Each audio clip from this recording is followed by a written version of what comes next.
This is the Work Smart Hypnosis podcast session number 72. Mike Mandel on pushing boundaries.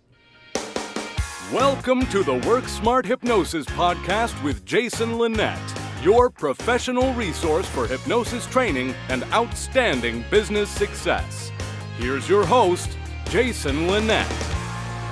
Hey, it's Jason Linett here, and there is only one way to sum up this conversation that you're about to listen to that I just had with none other than master hypnotist Mike Mandel out of Canada. And the description I love is that you're going to hear an amazing 3 or 4 hour conversation that we managed to have in only about 45 minutes because we cover everything. I mean, we go at it from the directions of this true renaissance that hypnosis is going through in our profession today. We talk about the philosophies of training, how to empower students to take the information that we share out into the world and recreate the same results, and even better, go further beyond that as well. We talk the business of hypnosis. We even get into what might even be considered fringe topics, though in my opinion directly related interests, such as handwriting analysis as well as the martial arts, and just the true fluidity of how we become that well-rounded person, how we develop that rapport, not only with our clients, with ourselves, and as Mike so brilliantly puts it, it's all about pushing the boundaries to challenge things to a brand new direction. I get to give a great plug here before we officially jump in that if you're a listener of the Work Smart Hypnosis podcast, which I have to assume you are because you're listening to it now, also check out Brain Software with Mike Mandel. That's the podcast that Mike does along with his business partner, Chris Thompson. Chris is an awesome guy. If you're heading to HypnoThoughts Live 2016, if you're listening to this before it, go up and meet them, interact with them. I'm actually signed up. I'm doing my Hypnotic Business Mastery course on the Tuesday, Wednesday before HypnoThoughts. And hey, Thursday's open, so I'm going to be hanging out in the room taking the Minescaping class with Mike and hanging out with Chris and everybody else there as well. Again, this session is a force of nature, an amazing 3 or 4 hour conversation that we just had in a matter of 45 minutes. Hypnotic content at wholesale value.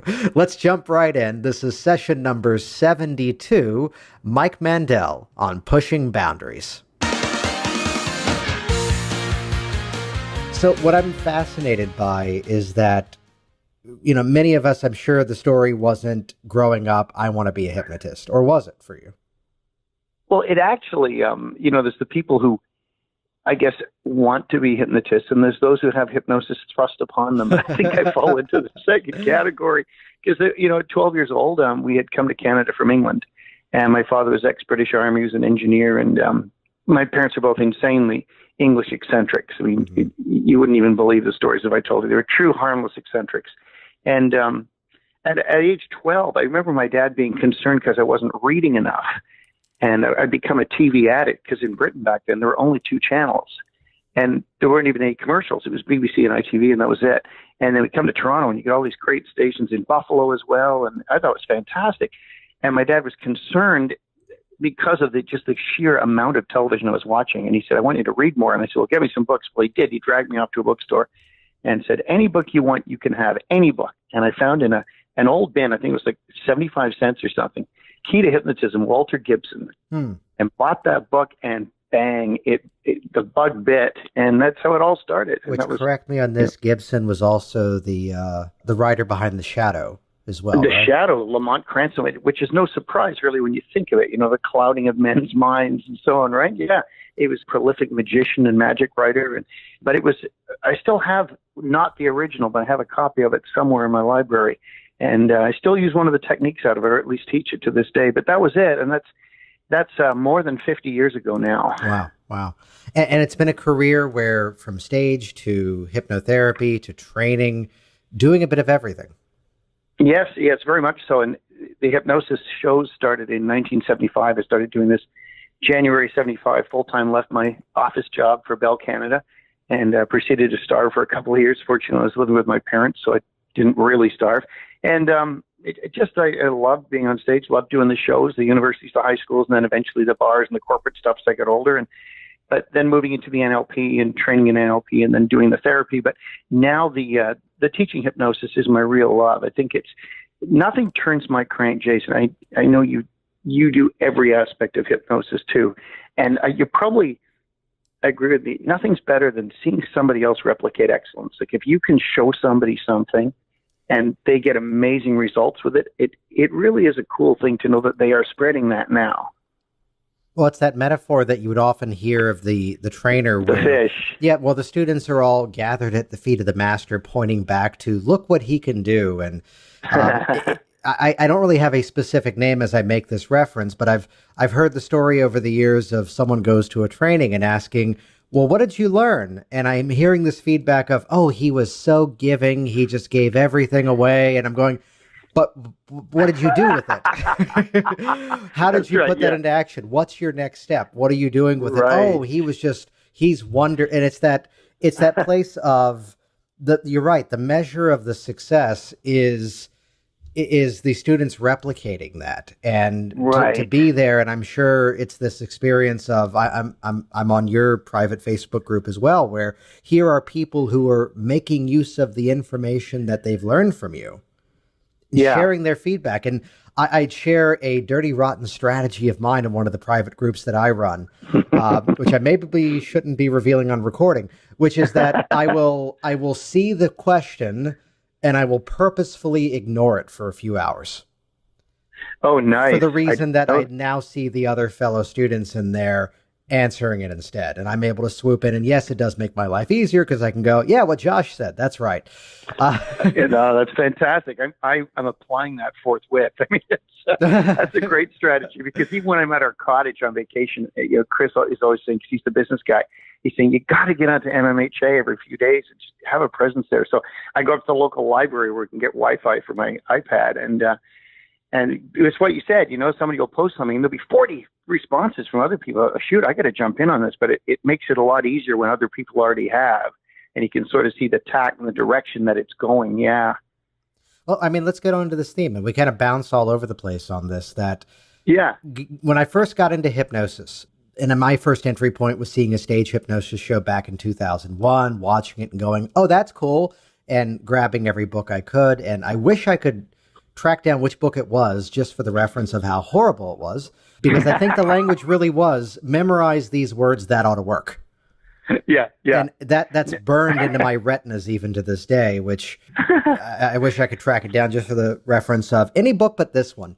Though it's that point of view that there's been a real shift, I think, and it's that place of, well, years ago, as I got into training, there was this pushback about that's a high fee and that's a challenge for me. And the biggest issue these days is I can't make those dates work. Do you have an online option? So we're in this renaissance of learn at your own pace, information on demand. And I'm just curious to hear from your perspective, are there benefits of, let's call it distance learning, that you've discovered as you've progressed over the years as the trainings expand to a worldwide audience? Absolutely. It's really getting in there early enough, I think, was a good thing. And I attribute all of this to the genius of my amazing business partner, Chris Thompson, who's also a great hypnotist and probably the nicest guy anybody will ever meet. He's just completely genuine. He loves to help people. That's the way he is. And he got on my case for years because he first saw me when he was in university. And he said, eventually studied with me and then joined a martial arts class, and we became close friends. And he said, you've got to put it online. That's the next big wave. And I didn't see it. I'm in my 60s, for crying out loud. It's like, I use the internet, but I don't understand it. To me, it's like cotton. I use cotton, but I don't know how it works. So he says, you got to get it out there. Like online training is the way to go, because I love doing keynotes and for corporations and so on.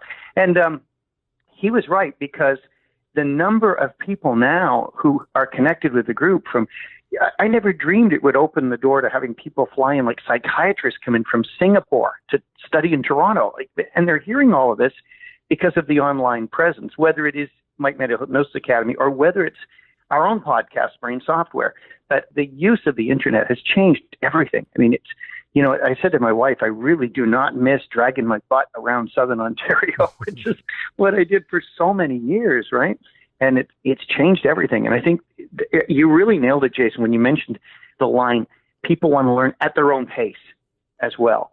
And it's one of the things I'm in love with, which comes out of the U.S., is the great courses. And I've studied everything from, quantum physics to cathedral architecture, just for the sheer joy of learning. But that is what makes it work for me, is being able to do it at my own pace.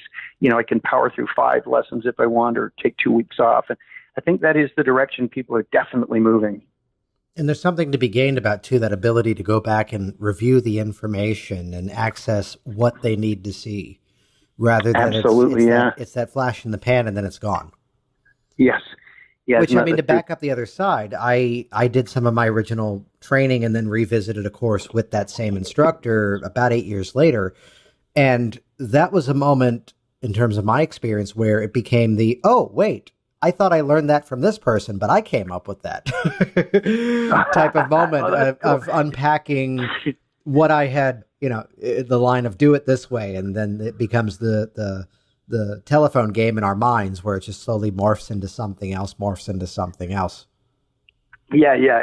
They call it postman or something in England when you're kids. You're delivering it to the next person. It keeps warping you. That's so funny, because the way you described it is the ideal way. You go back 8 years later and you find out that this brilliant idea did not come from the trainer. It came out of your own brain. I had the opposite one happen recently.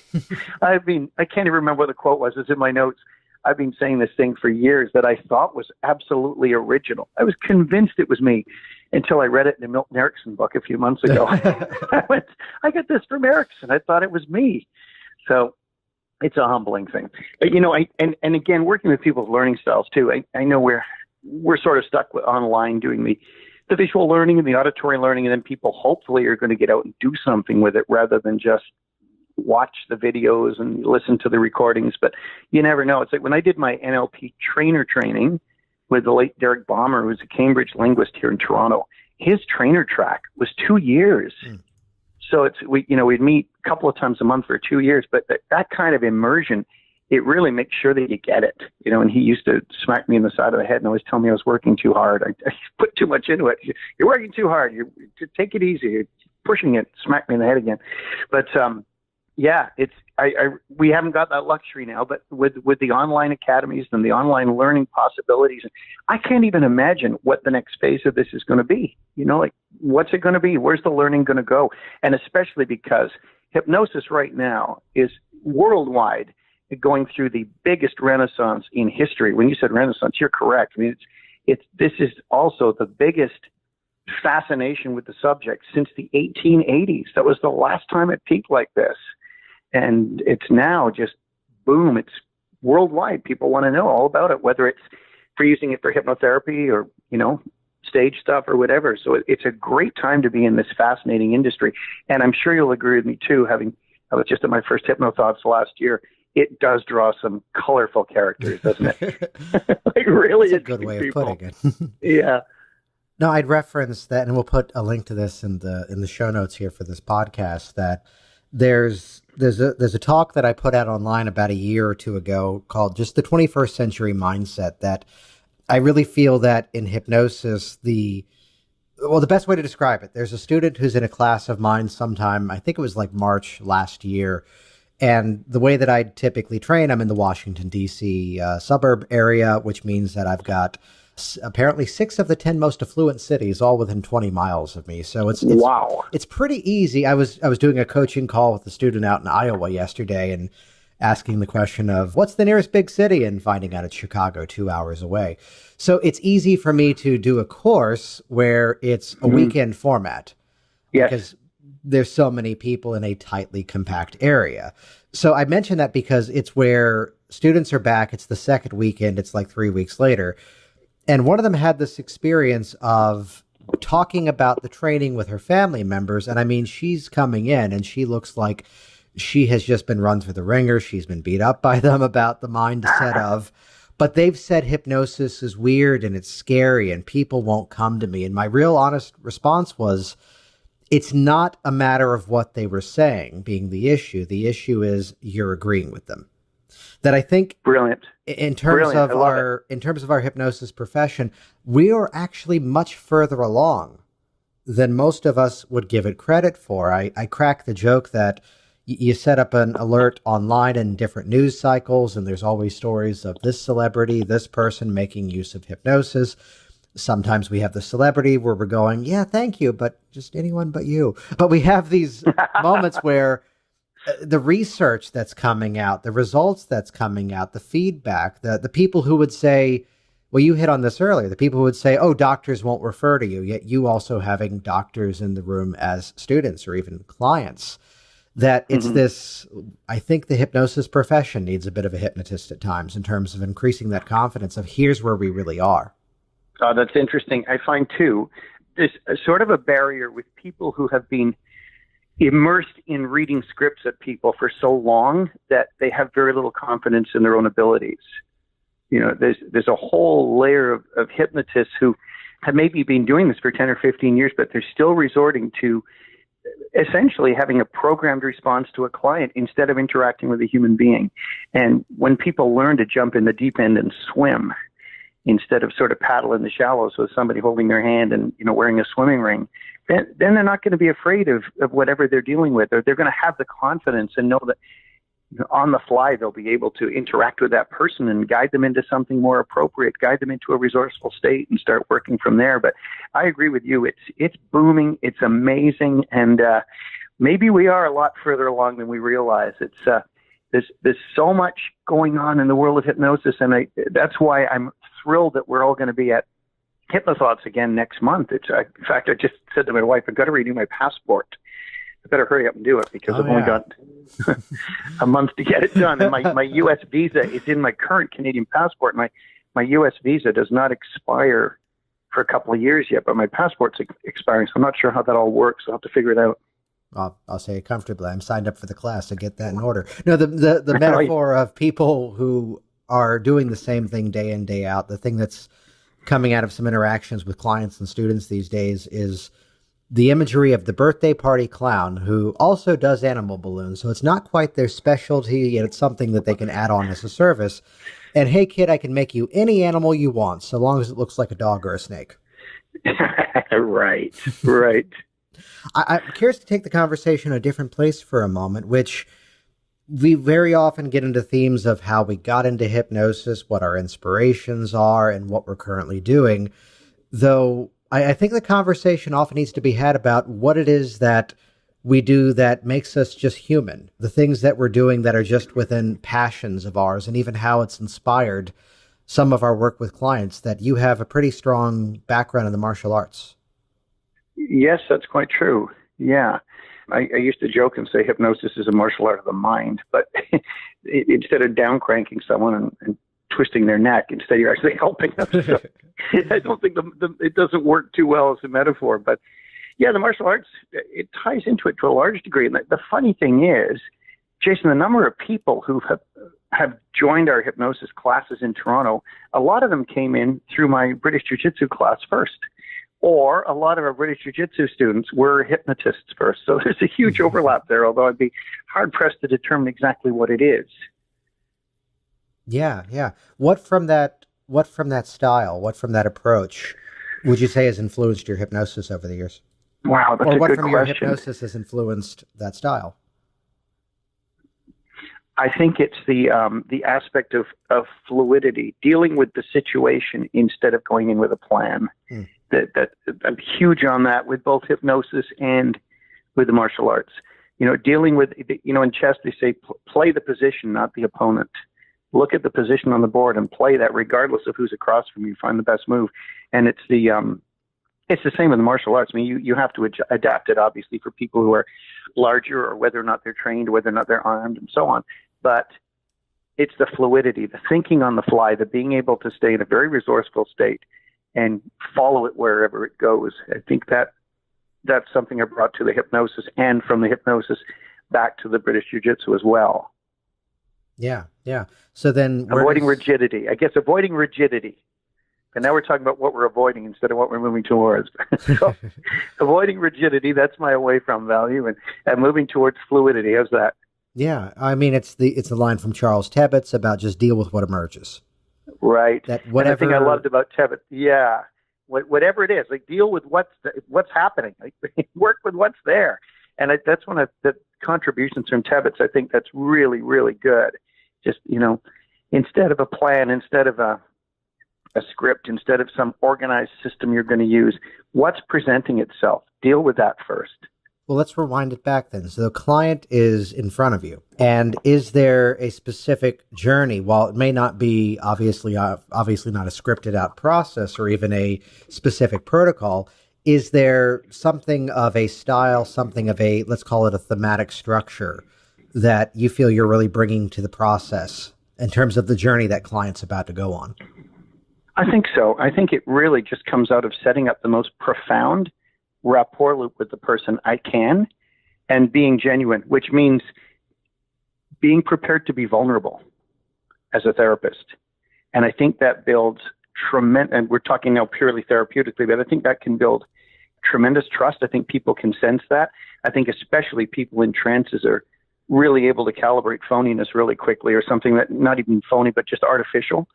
And I think if we can be vulnerable and really be ourselves with clients, we go a long way towards helping people change. Because remember, I don't know who it was, you'll probably know, Jason, the person who said, whoever it was who said the number one thing about getting someone to change is whether or not they like you. And if we can be genuinely likable human beings, and I'm going to be vulnerable with you here now. It's a very odd thing. When every hypnosis class, and my students laugh about this because the final day of every class, 5-day course, we all go out for Japanese food together for lunch, and there's a lot of hilarity, and we have a blast, and we come back and hang out and do the Esdale State last thing and sign the certificates, and then I give them the final metaphor of the day, and we present gifts in that to some of them who we think have really excelled.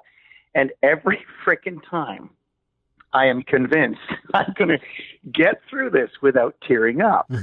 And I never can, because it's been a week of seeing people just replicating excellence and seeing people grow, and people who've been afraid of even speaking in front of an audience. And day 5, they're delivering these killer metaphors they've invented that are just amazing. And then my vulnerability comes out. And I think people one of my students I met with when I was in Boston, he's a medical doctor, he's an obstetrician. I think he listens to you actually, so he'll know who I mean. But he said he was surprised that I was actually pretty normal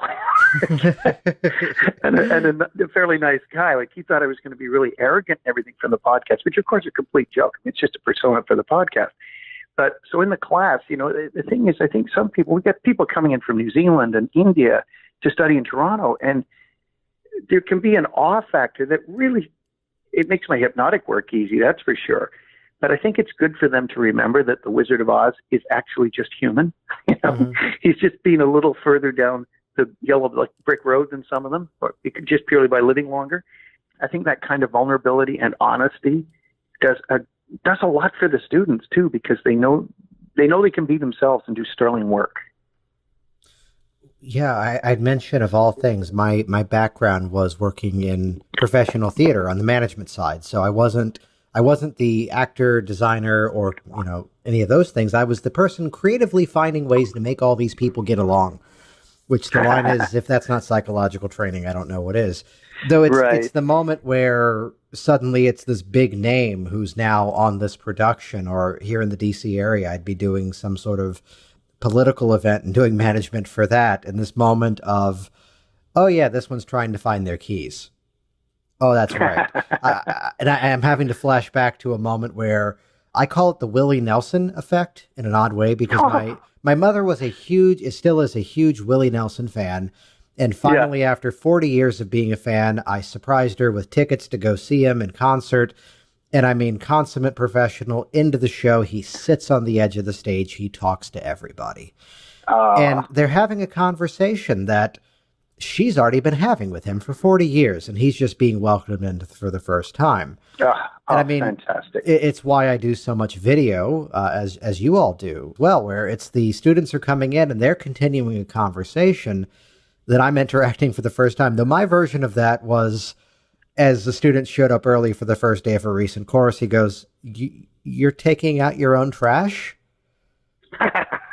And I'm just having to give the brutal honesty of, well, I hired someone to do that once during a class, and I basically paid them for 9 hours to work for 10 minutes. So I got it. Oh, brilliant. It's brilliant. It's funny because my wife and I were in Loblaws. The Loblaws is the local variety or grocery store here, one of the big chains. And we're in there shopping, and my wife is getting something off the shelf, and this kid, must have been high school age, walked by. This was 15, 20 years ago. He said, "Mike Mandel, you shop?" I said, "Of course I shop." He said, "Do you think little elves bring my food to me?" It's like, what are you talking about? He just couldn't conceive that I would shop. Hypnotize people to make my food float on into my house, So that's the same one, isn't it? But the Willie story, that's fantastic. I like what you're saying about the continuing the conversation. It's just now she's getting it from him directly, and she's now present as he's speaking. That's wonderful. Yeah, which especially to look at our change process. I mean, the client's coming in, and for them to have already had most of these interactions is where I feel there's so many things we can do, thanks to kind of going back to our first chat here about technology. There's so many things we can do that suddenly now the process is already in motion. I mean, the hypnosis begins the moment they know we exist. Right. And yes, it does. To plant those seeds, to plant those influences. Yes. Oh, for sure. Yeah. So Nico is one of my students from France. He's actually a Wing Chun teacher too. Really interesting guy, but he does the thing. I do the same thing. We intersect people, and he's I call him a natural intersector. He just begins a conversation with a stranger, and it becomes powerful hypnosis just seamlessly, but not by choosing techniques or, running through a deck of flashcards in his head or anything. Just by, it's hard to explain, but I find everybody who's doing hypnosis at a pretty high level eventually does that. That's why I love coming to HypnoThoughts. Like I said, I've only been once, but this second time I'm just thrilled to be there because the quality of the trainers. There's some amazing people teaching there, like William Woods. Heard him, yes, and I said, Bill, I'm an NLP trainer. And I said, I have never heard anchoring explained as cogently and succinctly as you just did. And as he demoed it, I had aha moments going, this is brilliant. And then, of course, the Ellmans, to have a connection to Larry, yes, through Larry Ellman to his dad, and Carl Smith from Britain. And it's going to be fantastic. I'm so looking forward to this. Absolutely. Absolutely. And I'm curious to jump over for a moment once again. So where did the handwriting analysis come in? Oh, that's really interesting. It was my stepmother back in about 1990 gave me as a birthday present, because I'm a reading fanatic. She gave me a gift certificate for a store in Toronto that doesn't exist anymore. It was called the world's biggest bookstore because it was enormous. It was like a Walmart. And it was just books. And so this gift certificate sat there for months. And then one day my wife said, "Are you going to use that?" I said, "Yeah, we'll take it downtown." So I went downtown, I went to the bookstore, and she said, "Here's a book you might be interested in." And it was a handwriting analysis book, a graphology book. And the woman who wrote it, Andrea McNichol, had done graphology for the FBI and Scotland Yard, and she trained at the Sorbonne in Paris and University of Heidelberg, where you can get degrees in it. And it was based on science, like any other science, where large numbers, like let's look at the handwriting of 1,000 people who are depressed, a handwriting of 500 extremely high achievers. What are the common elements? What can we deduce from this? And can we then make predictions? And it goes back a couple hundred years now. But so I got the book, read it, loved it. And my wife said, "You should study this." And she found a woman in Toronto, Elaine Cheryl, who was Canada's best graphologist. And I went and had a private lesson with her. And she convinced me to do the International Graphoanalysis Society trainings, and I did that. And then that led into dozens and dozens of other books and trainings and things. And because I have a very strong police connection, I taught the advanced interviewing module at the Ontario Police College and a bunch of other stuff like that. They started coming to me, not just for forensic hypnosis, but they found out about the graphology and said, "Can you do this for us?" And I said, "Sure." So I looked at suicide notes and the threatening letters and all kinds of things like that. And the results were just amazing. So eventually I said to Chris, we should put this out as a product. And we did. It became our online graphology training as well. And It's astounding because if people knew what their handwriting revealed, and I know now everybody's, thumbing devices instead, but most people can still write. If they knew how much it revealed, and it never ever lies, they'd never let anybody look at it. It's unbelievable. Yeah, and to find those patterns, it's that modeling of the experience, that even with the scope of working with our clients, this place where, while we don't want to fall prey to this is just like that, this is just like this, oh, you're reminding me of this other client who came in and let's just run the same routine. Again, what do you want, kid, a dog or a snake? But to go in and actually to reference back to previous session of this program, I had Chris Jones on here, which he was the guy that on TV program America's Got Talent got fellow Canadian Howie Mandel to shake hands, which was a big deal. Oh, yes, right. Yeah, and there's a whole revelation. While the moment was absolutely genuine, there was definitely the moment of the producers feeding Chris every bit of information possible to guarantee it was going to work. Which I love that aspect where they're going, well, Howie's wife quit smoking with hypnosis. He will shake hands with somebody if they're wearing rubber gloves. So use this as you can. And that's how they crafted that moment. But I'd reference it's where we can model from the experience anything the client is bringing to the table, whether it's their profession, their relationships. And I love this concept of even from the handwriting as well, that everything becomes an asset. Everything becomes something at our disposal to gather information and then feed it back in hypnotically to produce the results. Yes, absolutely. Jason, that's bang on. And the way I personally use that is when I see a client on Skype. I often do Minescaping on Skype, which becomes Minescaping, and or whether I'm seeing someone in an office, which I very seldom do now. I just haven't got the time at this age. So what happens is, in at least 24 hours beforehand, preferably 48, so I got the time, I get somebody to write about a paragraph of their typical handwriting on unlined paper, sign it and date it, and scan it full size and send it to me. So by the time they come into my office, I've spent 5 or 10 minutes looking at this, and I know everything about them. So I know what they're hiding from themselves and so on. And it gives me a tremendous amount of information to feedback and work with them. And it's like cold reading, except it's accurate. It's not, a shot in the dark. It's all going to work. I had an event for Neil Strauss out in Western Canada in Whistler. And there were a bunch of guys there. One was a doctor, very nice guy. And he said, can you tell me what my handwriting says? And I looked at it and I said, this very quiet, unassuming man. I said, it says you've got to deal with that incredible sexual aggression that you keep hidden. And he went bright red to the roots of his hair. And he basically said, bloody hell, man, have you ever pegged me? But that shows in writing really, really obviously, unless the person knows what to look for. That sentence is not going to be in any cold reading book. No, probably not. Yeah. Yeah, that's a good point. Yeah. So it's great. Again, back to what you said, feeding back, what they're giving you, utilizing everything, utilizing and incorporating the environment and their schema and their beliefs and their doubts and their happiness and their strengths, and feeding it back in a way that's going to give them the best possible response. So who would you say have been some of your biggest inspirations in hypnosis? Certainly my mentor, Derek Baumer. He was phenomenal. He was an NLP trainer who was certified by John Grinder. Secondly would be John Grinder himself. I got to know him as a friend and went out for dinner with him a few times. And he's just a super guy, but he is the most brilliant person I've ever trained with. I think it's just to watch him work on so many levels at once is mind-blowing. I've modeled much of his stuff, as I'm sure he's aware. They were both amazing. I'd have to say my grade 6 teacher, Donald Thane, who was another amazing human being and an amazing teacher and a wonderful human being. And Donald Thane was this guy who made learning just so frickin' exciting.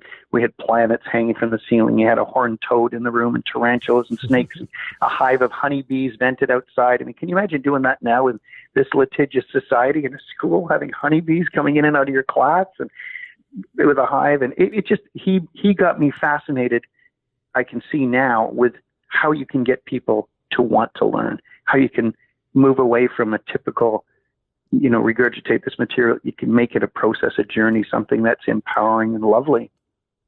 Which, I mean, in terms of that journey, I love, on one side, yes, it's a dash of branding, but the approach of referring to hypnosis as the architecture of hypnosis. Right. What was the inspiration? How did that come about as... Oh, I can tell you exactly where it came from, Jason. I had completed one of those amazing great courses, which are out of Virginia, by the way. Oh, really? And I did Gothic cathedral architecture. And if you're not familiar with it, if your listeners aren't familiar, I I have no connection with the company other than being one of their best customers.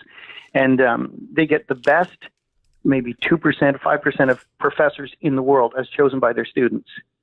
And these guys put courses together, so maybe 24 to 48 lessons on a subject, and you watch them or listen to them or stream them, and you get a workbook with it. So you're basically taking a college-level course, but you're never tested on it. You're doing it purely for the joy of learning. And I did one with Professor William Cook on cathedral architecture, right back to Notre Dame, Gothic cathedrals, and I was blown away with the quality of the presentation, the beauty of the videos, and so on. And one morning, I woke up. I had already been teaching hypnosis for NLP Canada years ago. And I woke up one morning and I had an epiphany. I lay in bed and I suddenly saw a hypnosis training that was structured like a Gothic cathedral.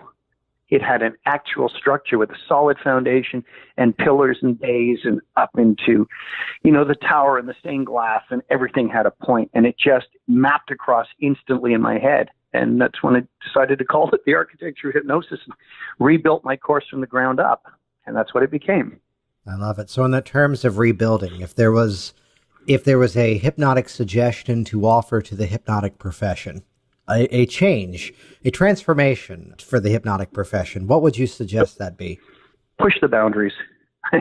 Push the boundaries. I had one evening training with Richard Mandler, and he said, never set the limits yourself. He said, we don't know what they are. He said, don't worry, you will hit them. You'll eventually run your head into a wall. But if you act as though there aren't any, you'll get way better results. And that's served me very well over the years. Back when I was, even before I heard that from him, when I was in my 20s doing Georgian College, which is north of Toronto, and I was taking away people's names by firing these states without knowing exactly how I was doing it, just sort of intersecting people. And a man came up to me afterwards and was irate, this guy probably my age now, and he had his wife and a friend, and he said, "You're doing something wrong." And I said, "Whoa, what?" He said, "You're taking away people's names without a somnambulistic trance, and that's impossible." I said, "Well," I said, "you just saw me do it, but that's just wrong." Well, I didn't know that you couldn't do that. So I think if I had known that that was a limitation in the model, I probably never would have done it. So yeah, accept no limitations and see how far we can push the boundaries, because we have a wonderful art that is also a science, and it's a great time to learn from each other and continue to grow and get amazing at this stuff, because there are so many. There's probably 90% of all the brilliant hypnotists who've ever lived are alive right now. So, we can all learn from each other and continue to grow, accept no limitations. I love it. And again, it's that renaissance of this place where things are flourishing and the opportunity to interact with others, whether it's, we'll give a plug for your podcast as well. And tell us a bit about Minescaping, which I have to admit, first of all, we'll give the definite plug, which is that this is actually, I think, probably one of the first times you and I are actually getting a chance to sit down and chat. Yet, oddly enough, your business partner, Chris Thompson, and I keep running into each other at both hypnosis conventions and marketing conventions.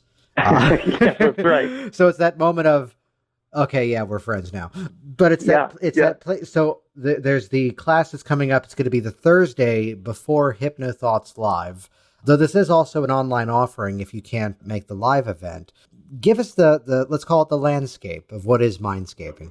Okay, Minescaping has its origin in things like Jungian archetypes, and even Genesis was in thinking about how we're coding time and space geographically, and an internal environment that is 4 dimensions, like length, width, height, and also time. There's a temporal aspect to it. I just had an idea once, and I tested it on Chris, and it worked really well, and I kept doing it. I got 3 amazing female therapists in Toronto and trained them in it and set them loose.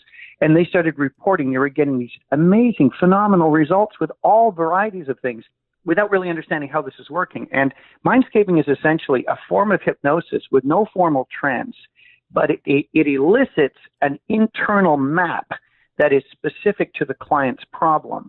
And it can be a map as huge as the person's health and wellness, or as small as that meeting I have tomorrow morning.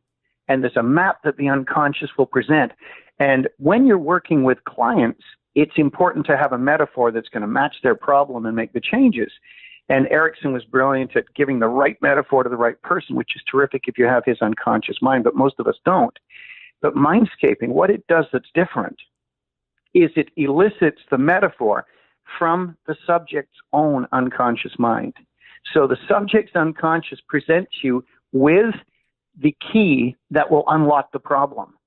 And it is freaky. In fact, the other day, Jason, literally last week, I was in town at where our summer cottage is. And I saw a young man in the store. He's about 17 years old. Chris remembers this. I drove up to visit him last year, drove 2.5 hours, the request of his father, because the kid had a huge health concern. Teenage boy, so he had weird blood work. And they were thinking lupus, then they didn't know. And he went to Toronto Sick Children's Hospital, which does a lot of adolescent medicine as well, one of the best in the world. And they couldn't figure out what they were seeing with the blood work. And they started thinking maybe leukemia. And he was scared to death. His parents were scared to death. So I came up, and the only thing I did a Minescape on his blood work, that specific, and that his body would use the blueprint for perfect health. And she said, nothing to lose by throwing it at it, see what happens. That was it. It took about half an hour, and I drove back to Toronto, and I didn't see him until last week. And when I ran into him in the store, I said, how's your health? He said, fantastic. He said, it fixed itself, just like you said. What? And then his father came over to our cottage 2 nights later and told us the whole thing. He said the pathologist didn't know how to deal with it. They didn't know what had happened. All his blood work had just changed. So I didn't do anything. His unconscious mind made the necessary shifts, but I worked with a cancer patient out in Western Oregon over Skype.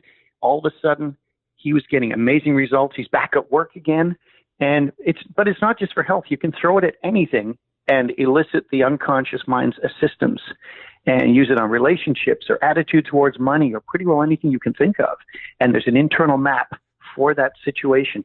Once you have the map, just seeing it will often change the situation, but you can also then landscape the map. And when you change the map, it changes our subjective experience, and then everything changes out there too.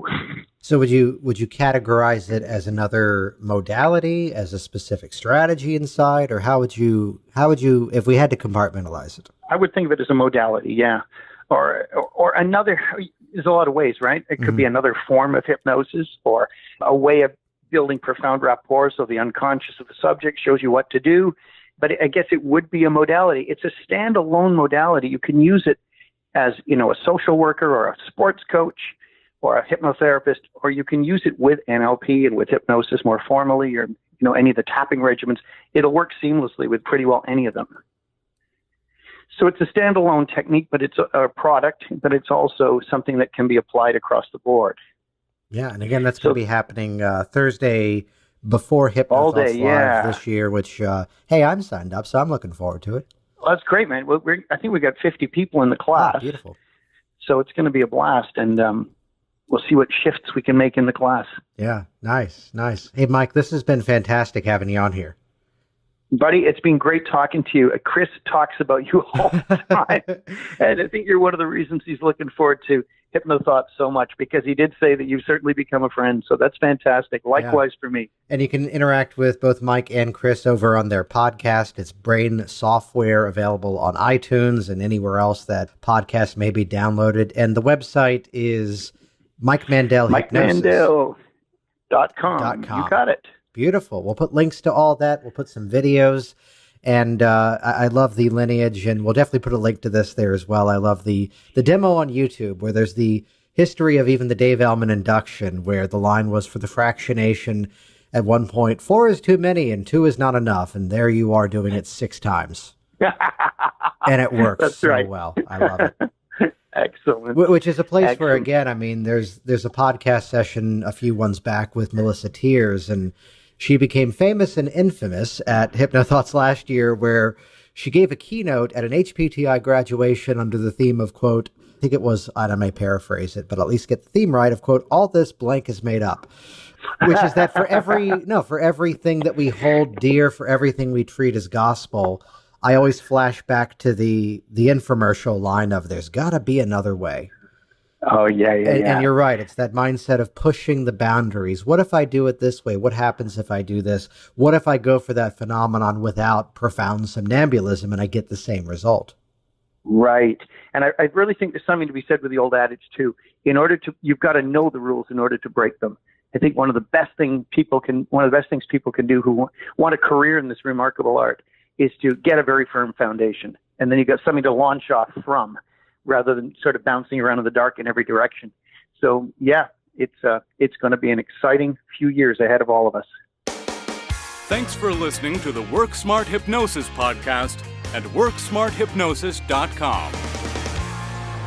Jason Linett here once again, and as always, thank you so much for interacting with this program. Thanks for leaving your feedback online. Head over to WorkSmartHypnosis.com/iTunes, and that's where you can leave your feedback online. Or, hey, just go over to the WorkSmartHypnosis.com page and browse around. You're going to see there's a lot of really cool resources there. And I'm just going to ramble them off here so you can get an idea as to some of the amazing content. There's the digital access to the virtual gastric band training, I would say the hypnotic weight loss protocol that has helped launch more hypnosis businesses than anything else of its nature out there. There's access to Hypnotic Workers, which is the entire brain dump of my hypnotherapy training that you can get access to over there. And not just programs that are for purchase, also some amazing resources you can check out for free, whether it's Go Deep, the guide to guiding your clients to profoundly guiding your clients to profoundly deep hypnosis. We're not editing that out. As well as, hey, this was session number 72 with Mike Mandel, which means there's at least 71 other outstanding action-packed sessions that you can check out as well. Many of them we even referenced inside of this program here with Mike today. So head over to WorkSmartHypnosis.com, click the buttons, get on the list, stay up to date, grow your hypnosis business, go out and push some boundaries. I'll see you soon. Hey, it's Jason here, and reading is lame and videos are awesome. So do this right now. Go ahead and click subscribe right here inside of this video, and that will link you to my YouTube channel, and you will be the first to find out as new information is shared here online. Click subscribe now. Stay in touch. I look forward to hearing of your success very soon.